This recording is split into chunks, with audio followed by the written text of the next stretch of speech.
हमारा आज का विषय है मन। मन के पास ऐसी शक्तियां हैं जिनसे आप जो चाहें वो पा सकते हैं। जो भी कभी सफलता के आकाश को छूता है, फिर चाहे वो कोई उद्योगपति हो, चाहे कोई साहित्यकार हो, संगीतकार, चित्रकार हो, कोई भी हो, जिसने भी बुलंदियों को छुआ है केवल मन की शक्ति से ही छुआ है। ये शक्ति आप सबके पास है, लेकिन आप इसे समझ नहीं पाते। आज आप इस शक्ति को सरलता से समझ जाएंगे। मैं आपसे वादा करता हूं कि आप सभी स्वयं कहेंगे कि आज आपको वो सब मिल गया जो कभी आपको पूरे जीवन में भी नहीं मिला। आज का विषय लंबा जरूर है, लेकिन एक एक शब्द आपके जीवन के लिए दर्पण बन जाएगा, जिसमें आप अपने जीवन को साक्षात देख पाएंगे, जो कि आज तक आप कभी नहीं देख पाए। आज का विषय केवल बुद्धिजीवियों के लिए है, जिनके पास अपना विचार है, अपनी समझ है, जो सत्य के खोजी हैं। लेकिन जो दकियानूसी हैं, जो लकीर के फकीर हैं, उन्हें इस वीडियो बिल्कुल नहीं देखना चाहिए। मेरी कोई भी बात किताबी नहीं, सब कुछ मेरा व्यक्तिगत अनुभव है, मेरे अपने ही जीवन का निचोड़ है। इसलिए जो मित्र ग्रंथों के या धर्मशास्त्रों के प्रमाण चाहते हों, उनके लिए मेरे पास कोई भी प्रमाण नहीं है, ना ही किसी प्रमाण की आवश्यकता है। मेरे लिए मेरे जीवन से ज्यादा और क्या प्रमाण हो सकता है। इसलिए आज मैं जो भी आपसे बोल रहा हूं, ये आपको और कहीं भी नहीं मिलेगा। मेरे पास इतना ही प्रमाण है कि आपका अपना मन ही आपको प्रमाण दे सके, आपको साफ साफ सत्य के दर्शन हो सके। चाहे आप ध्यान को उपलब्ध होना चाहें या फिर परमात्मा को पाना चाहें, आप अपने से एक प्रश्न जरूर पूछें। क्यों आप ध्यान करना चाहते हैं? क्यों आप परमात्मा को पाना चाहते हैं? आपका अंतिम लक्ष्य क्या है? कुछ मित्र कहेंगे कि अंतिम लक्ष्य मोक्ष प्राप्त करना है। उनको यह अच्छे से समझ लेना चाहिए कि जब तक आपका लक्ष्य मोक्ष है, तब तक तो आप मोक्ष पा ही नहीं सकते, क्योंकि मोक्ष तभी मिलता है जब कोई लक्ष्य नहीं बचता, जहां आप परम संतुष्टि में पहुंच जाते हैं, जहां ना आप परमात्मा को पाना चाहते हैं, ना ही मोक्ष को पाना चाहते हैं। वहां पाने का कुछ ख्याल ही नहीं, वहां तो सब पा ही लिया, वही तो परम अवस्था है। अब अगर आपका कोई अंतिम लक्ष्य हो सकता है, तो केवल परम संतुष्टि में पहुंचना, जीवन के परमानंद को प्राप्त करना। पहले अपने लक्ष्य को स्पष्ट कर लें। जितना ज्यादा लक्ष्य स्पष्ट होगा, मार्ग उतना ही सरल हो जाएगा। अब आपको देखना है कि परम संतुष्टि का अस्तित्व कहां है, कहां मिलेगी आपको परम संतुष्टि। आपके भीतर वो कौन है जो इसका अनुभव कर सकता है? निश्चय ही आपका मन। परम संतुष्टि आपके मन की अवस्था है। मन को जाने बिना, मन को समझे बिना यह असंभव है। आज आप जान पाएंगे कि मन क्या है, बुद्धि क्या है, और इन दोनों के बीच वो तीसरी शक्ति क्या है, जिससे आप मन और बुद्धि के बीच संतुलन प्राप्त करते हैं। मन को शुद्ध कैसे करना है, बुद्धि की शुद्धता के क्या अर्थ हैं, मन को जानकर आप कैसे परम सत्य को प्राप्त कर सकते हैं, कैसे आप जो भी चाहें पा सकते हैं, ये सब आज आपको सरल तरीके से समझ में आ जाएगा। मैं ये भी जानता हूं कि आज के विषय को सुनते सुनते ही आप ध्यान में प्रवेश कर जाएंगे, जबकि आपको इसकी कोशिश नहीं करनी। पर आज ये सब अपने से ही घटने वाला है। ये एक ऐसा विषय है जिसे आप बार बार सुनना चाहेंगे। एक बार में तो आपकी प्यास ही नहीं मिट सकती। फिर अंत में हमेशा की तरह एक नए संगीत पर 5 मिनट का ध्यान करेंगे और ध्यान में उतरकर अपने वास्तविक मन की खोज करेंगे। बहुत से धर्म ग्रंथों में, बहुत से शास्त्रों में कहा गया है कि मन आपका सबसे बड़ा शत्रु है। मन आपको भटका देता है। ये शास्त्र कहते हैं कि आपको मन की नहीं सुननी, मन को हटा देना है। वो अपनी जगह पर सही हो सकते हैं, या फिर जिस समय में यह कहा गया उस समय काल के अनुसार वो सही हो सकते हैं। लेकिन यहां सही और गलत का सवाल नहीं है।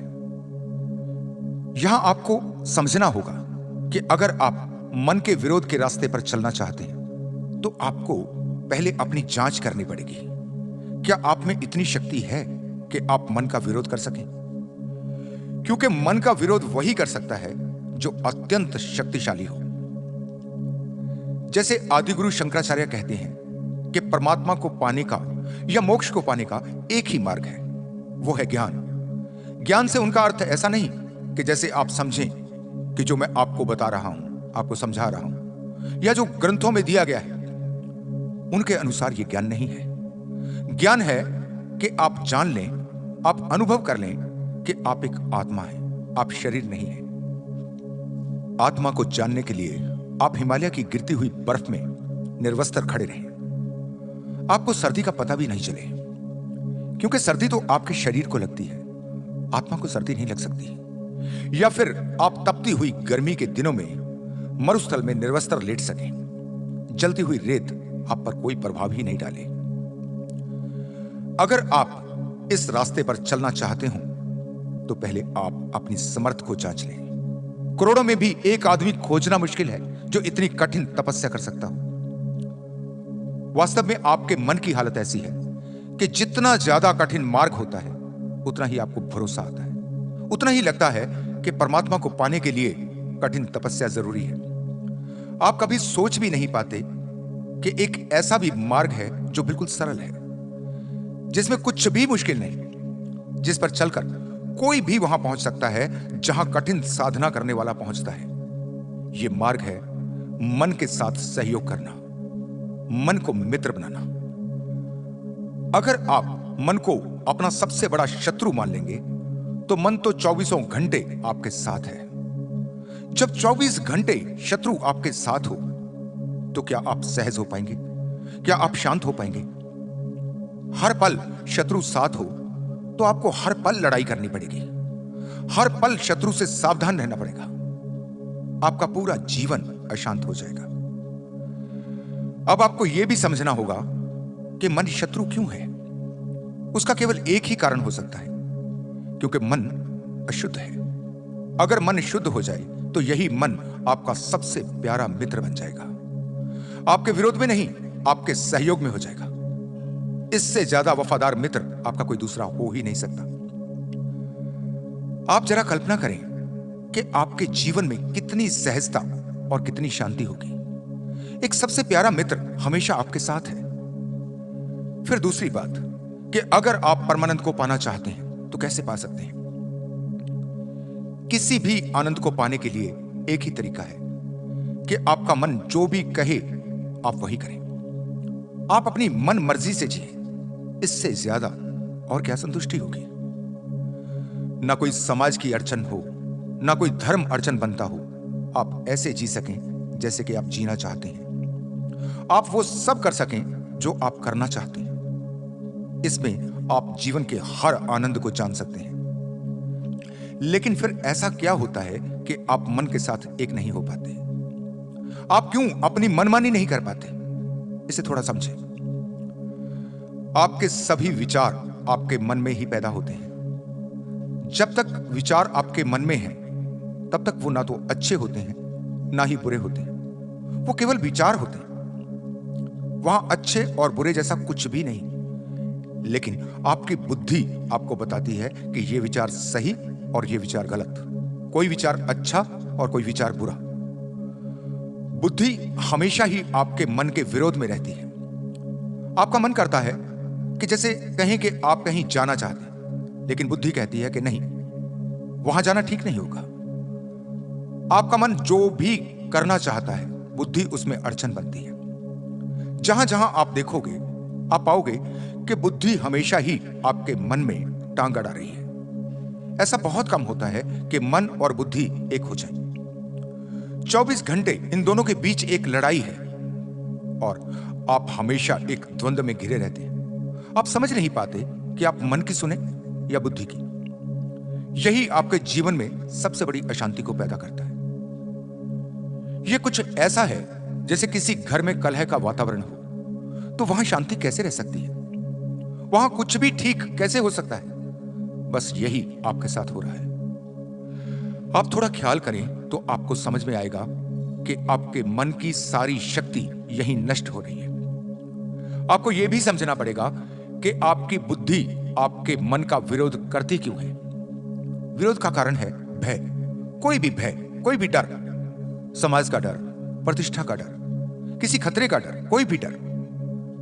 जैसे मैंने कहा कि अगर आप कहीं जाना चाहते हैं तो बुद्धि ही आपको बताती है कि अगर वहां गए तो फिर लोग क्या कहेंगे, अगर ऐसा कुछ किया तो आप बर्बाद हो जाएंगे। ऐसा ही कुछ भी, कोई भी डर। यही डर कभी बुद्धि को मन का मित्र नहीं बनने देता। यही डर इन दोनों के बीच की कलह का कारण बनता है। लेकिन अगर यह डर नहीं रहे तो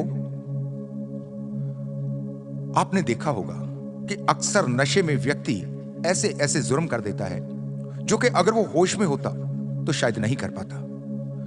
नशे में उसको डर का पता ही नहीं चलता। नशे में डर समाप्त हो जाता है। इसलिए बहुत से व्यक्तियों को अगर कोई साहस का काम करना है या किसी खतरे का सामना करना है तो उन्हें शराब की जरूरत पड़ती है। वो शराब से अपने को भय मुक्त करते हैं। भय ही आनंद का सबसे बड़ा दुश्मन है। अगर आप भय मुक्त होना चाहते हैं तो बहुत ही आसान एक रास्ता है। नशे के साथ नहीं, बेहोशी में नहीं, पूरे होश से भरकर आप डर से बाहर हो सकते हैं। इसके लिए आपको देखना होगा कि आपके जीवन का सबसे बड़ा डर क्या है। अगर आप उससे बाहर हो जाएं तो फिर जीवन में कोई डर नहीं बच सकता। आपका सबसे बड़ा डर है कि आप मर सकते हैं। इससे बड़ा और कोई भी डर नहीं। अगर आप गहरे में इस डर को स्वीकार कर लें, आप धीरे धीरे इस भाव को गहरा करते रहें कि ठीक है, अगर मरना पड़ा तो मर ही जाएंगे, लेकिन जिएंगे अपने मन से, चलेंगे अपने मन से। जैसे ही आप इसे पूरी तरह स्वीकार कर लेते हैं, आपके जीवन से हर भय दूर हो जाता है, हमेशा के लिए चला जाता है। भयमुक्त जीवन का आनंद जब किसी को मिलता है तो उसे पहली बार पता चलता है कि आनंद क्या है, खुशी क्या है। नहीं तो आप नकली खुशियों के भ्रम में ही जीते हैं। क्या अर्थ है कि नया साल आया है, आप खुशी मनाएं? क्या अर्थ है कि आज फलां त्योहार है, आपको खुश होना है? आपको खुश होने के लिए बहानों की जरूरत पड़ती है। फिर कहां से वो खुशी असली होगी? ये खुशी, ये आनंद बिल्कुल ही नकली है। अभी तक आपने असली खुशी ना तो देखी है ना जानी है। उसे किसी बहाने की जरूरत नहीं, उसके लिए कोई निश्चित दिन नहीं। आप अपने हर पल में आनंद से भरे रहते हैं। आपके आनंद का कोई कारण नहीं होता, वो तो बस अपने से ही होता है। आपसे आनंद बहने लगता है। फिर इस वास्तविक आनंद को पाने के लिए आप क्या करें? सबसे पहले आप अपने से एक वादा करें, एक प्रतिज्ञा करें, संकल्प लें कि आप खुश रहेंगे। लेकिन इसमें कोई शर्त नहीं लगाई। जैसे कि कोई कह सकता है कि अगर उसे इतना धन मिल जाए तभी वो खुश होगा, या फिर कोई सोचता है कि फलां पद मिल जाए तब खुश होगा। किसी को लगता है कि फलां व्यक्ति मिल जाए, किसी को अपना प्रेम मिल जाए, तथाकथित प्रेम। क्योंकि जिसे आमतौर पर प्रेम समझा जाता है वो आपकी वासना के अतिरिक्त और कुछ भी नहीं। असली प्रेम को आप तब तक नहीं जान सकते जब तक आपके जीवन में आनंद के फूल नहीं खिल जाएं। जब आनंद का झरना आपके जीवन में बहने लगता है तो हर तरफ आपसे प्रेम बरसने लगता है। फिर आपकी प्रेम की कोई मांग नहीं होती, आप प्रेम को लुटाते हैं। आपका प्रेम समस्त सृष्टि में फैल जाता है। यही प्रेम है जिसे परमात्मा कहा गया है, जो आपके करने से नहीं होता, जिसको आप पैदा नहीं कर सकते, वो अपने से ही पैदा होता है। तो आप अपने से वादा करें कि आप खुश रहेंगे। अब चाहे कुछ भी हो जाए, आप दुखी नहीं होंगे, बिना किसी शर्त के। आप अभी इसी पल में खुश होंगे। आप कभी फिर किसी भविष्य में नहीं, अभी इसी पल में, अभी और यहीं। चाहे कुछ भी हालात हो, चाहे कितनी भी मुश्किलें, आप इन सबको एक तरफ रखकर आप पूरे जोर से यह प्रण करें कि आपको अब कोई दुखी नहीं कर सकता। ऐसा करना कोई मुश्किल नहीं है, लेकिन यह आपको मुश्किल लग सकता है क्योंकि अभी आपने अपने मन को मित्र नहीं बनाया। हमेशा से ही मन की पुरानी आदत है कि जैसे आप कोई संकल्प लेंगे तो मन परेशानी में आ जाएगा।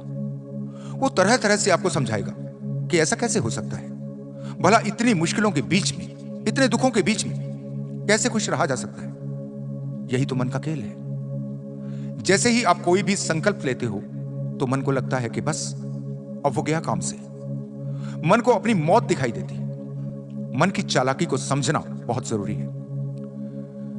जब कभी भी आप किसी काम को मुश्किल मानते हैं या असंभव मानते हैं तो आप अपने को कमजोर करते हैं। लेकिन जैसे ही आप अपने पर विश्वास करते हैं, आप पूरे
छोटी सी बारीकी है जिसे आप जान लें। आप अपने संसार को देखेंगे तो यहां आपको बहुत से ऐसे व्यक्ति भी दिखाई पड़ेंगे जो किसी दूसरे के आनंद को देखकर दुखी हो सकते हैं। आप कुछ भी नहीं कर रहे, लेकिन आप सुखी क्यों हैं, यही उनका दुख बन जाएगा। ऐसे व्यक्तियों को मैं सबसे ज्यादा दयनीय स्थिति में पाता हूं। यह इनका दुर्भाग्य ही कहा जा सकता है कि वो ऐसे हैं।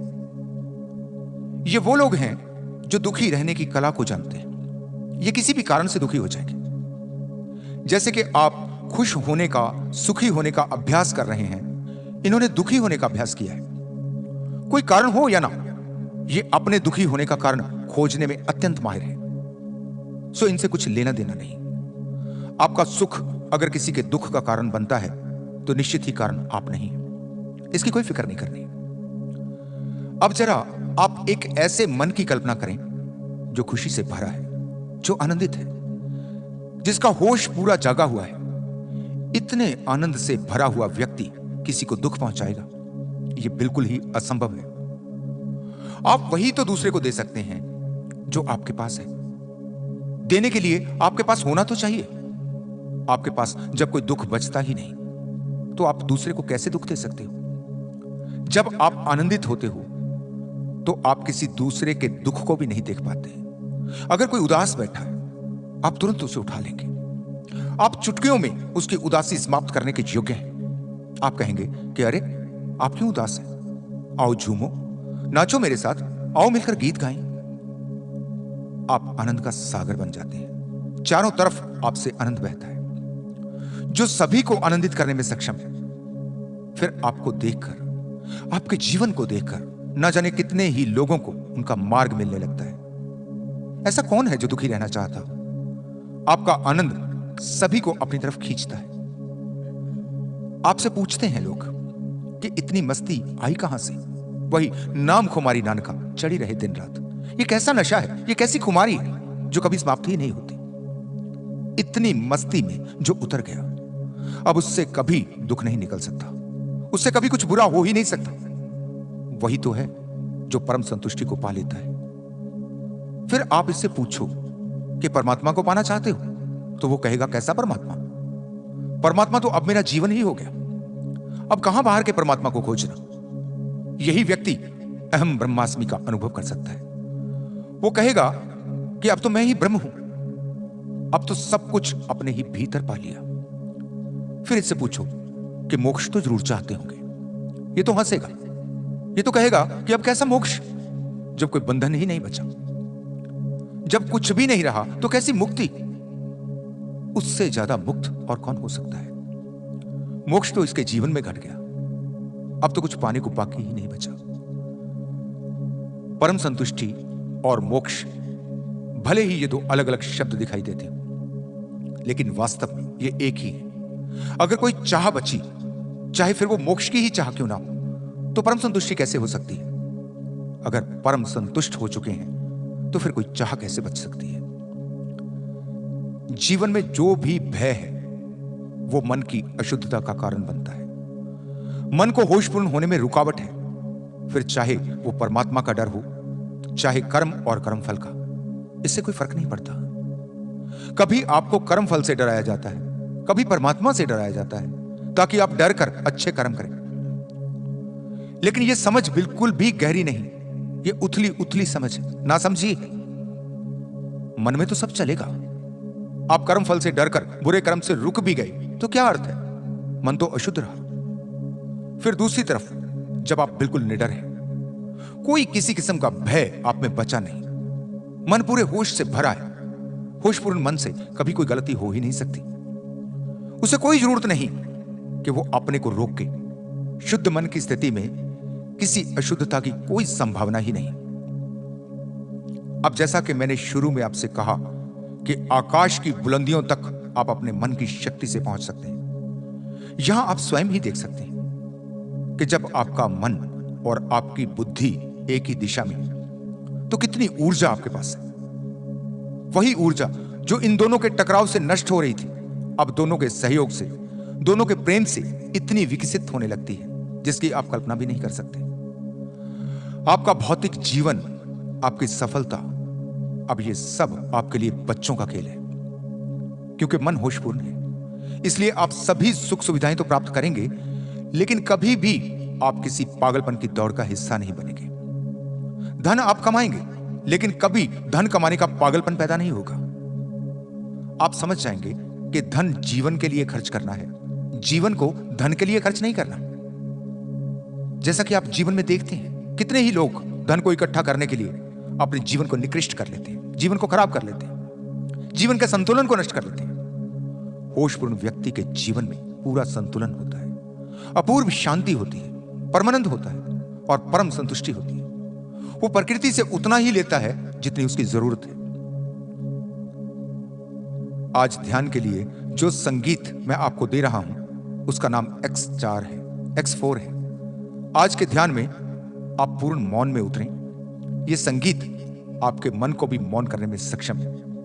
हमेशा की तरह यह संगीत भी आप वर्डलिंगर्स की टीम को व्हाट्सएप करके प्राप्त कर सकते हैं। इसका सहयोग शुल्क मात्र 100 रुपए रखा गया है। लेकिन अगर कोई मित्र 100 रुपए देने में सक्षम नहीं है, तो वो जो भी देना चाहे, फिर चाहे वो 10 रुपए हो, वो दे सकता है।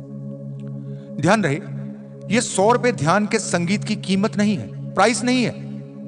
ये केवल आपका एक प्यारा सा सहयोग है, जिससे हम आपके लिए और गहरे ध्यान के संगीत तैयार कर पाते हैं। अभी हम एक ऐसे संगीत को बनाने की कोशिश कर रहे हैं, जिसके ध्यान से बहुत सी शारीरिक बीमारियों में भी बहुत लाभ लिया जा सकता है।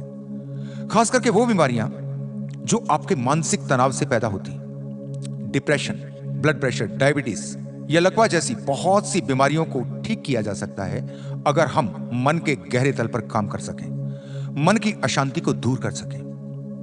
जैसे आप अपने जैसे हैं, ठीक वैसे ही दूसरे भी अपने जैसे हैं। ना तो आप किसी दूसरे जैसे हो सकते हैं, ना ही कोई दूसरा आप जैसा हो सकता है। ना आप किसी को बदलने की कोशिश करें, ना ही आपको कोई बदल सके। जो प्रकृति ने आपको बनाया है, आप केवल वैसे हो जाए तो जीवन में अपार शांति घट जाएगी।